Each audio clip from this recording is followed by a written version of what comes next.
अगर समराइज किया जाए इस रैननकुलस बल्बोसस को, अगर हम इसको समराइज करें इस रैननकुलस बल्बोसस को, तो क्या सिम्टम्स हमको मिलते हैं? सिम्टम्स हैं इंटरकोस्टल रोमैटिज्म, यानी सीने रिब्स के बीच के जो मसल्स हैं उनके अंदर मसल्स और जो कार्टिलेजेस हैं, अगर वहाँ पर रोमैटिज्म हो जाए तो रैननकुलस बल्बोसस को याद करना चाहिए। अगर नर्व्स का अफेक्शन, कहीं पर मसल्स और नर्व्स का अगर अफेक्शन है, वहाँ पर याद करना चाहिए, जैसे कि साइटिका के केसेस में भी रैननकुलस बल्बोसस को याद रखना चाहिए। पोस्ट हर्पेटिक न्यूराल्जिया, अगर कहीं पर किसी को हर्पिस हुआ है और उसके बाद वहाँ पर जो न्यूरालजिक पेन है वो ख़त्म नहीं हो रहा है, वहाँ पर भी रैननकुलस बल्बोसस को याद करना चाहिए। औरतों और हर्पिस में भी, अगर हर्पिस हुआ है और उसको नर्व्स का पेन हो रहा है, वहाँ पर भी रैननकुलस बल्बोसस को याद रखना चाहिए।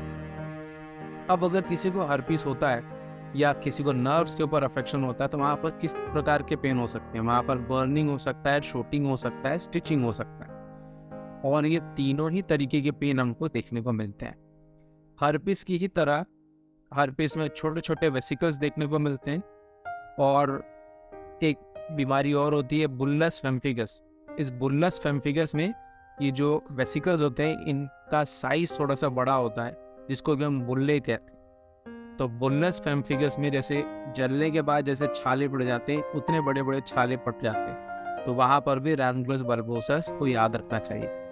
अच्छा, रैननकुलस बल्बोसस का ये एक बहुत ही कैरेक्टरिस्टिक मोडालिटी है कि डैम्प वेदर में एग्रीवेशन होता है, वेदर चेंज पर एग्रीवेशन होता है, और प्रेशर से उसको तकलीफ होती है। हम इस केस में भी देख सकते हैं कि इस केस में हमको देखने को मिलता है कि वो lying on painful side aggravation है, प्रेशर से भी एग्रीवेशन है। दोनों ही एक ही बात को दर्शाते हैं कि कहीं ना कहीं प्रेशर करने से या टच करने से या वहाँ पर जब दबाव पड़ता है तो तकलीफ पड़ जाती है। तो ये जो रैननकुलस बल्बोसस है, ये ज़्यादातर ऐसे तो दोनों ही तरफ के इंटरकोस्टल रोमैटिज्म या कोस्टोकॉन्ड्राइटिस में हेल्पफुल है, बट मोस्टली इसके जो सिम्टम्स हैं वो लेफ्ट साइड के लिए मार्क्ड होते हैं।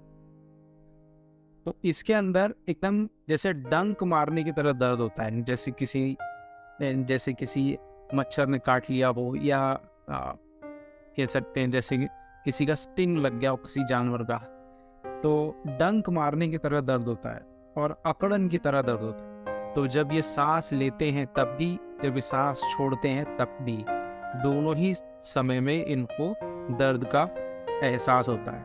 इंटरकोस्टल न्यूराल्जिया, प्लूरोडाइनिया, इन दोनों ही कंडीशन में, प्लूरोडाइनिया का मतलब होता है जब प्लूरल पेन की वजह से इंटरकोस्टल मसल्स में या चेस्ट में पेन होने लग जाता है। दोनों ही कंडीशन में जब पसलियों के बीच में दर्द महसूस होता है, तो वहाँ पर रैननकुलस बल्बोसस को याद रखना चाहिए। ये मैंने आप लोगों के साथ केवल एक केस शेयर किया है, लेकिन रैननकुलस बल्बोसस को मैंने कम से कम 4 से 5 बार यूज़ किया है अलग अलग व्यक्तियों में सेम सिम्टम के साथ। मैं ऐसा कह सकता हूँ कि इंटरकोस्टल रोमैटिज्म या कोस्टोकॉन्ड्राइटिस के लिए ये ऑलमोस्ट एक स्पेसिफिक की तरह का।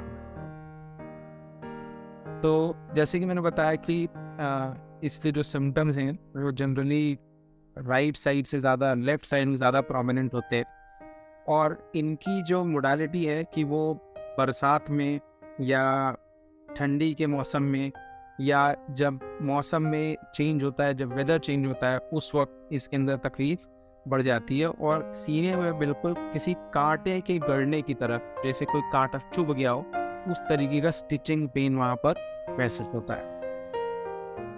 आज के लिए हम यहीं पर एंड करते हैं। अगर कोई क्वेश्चंस हैं तो आप लोग पूछ सकते हैं।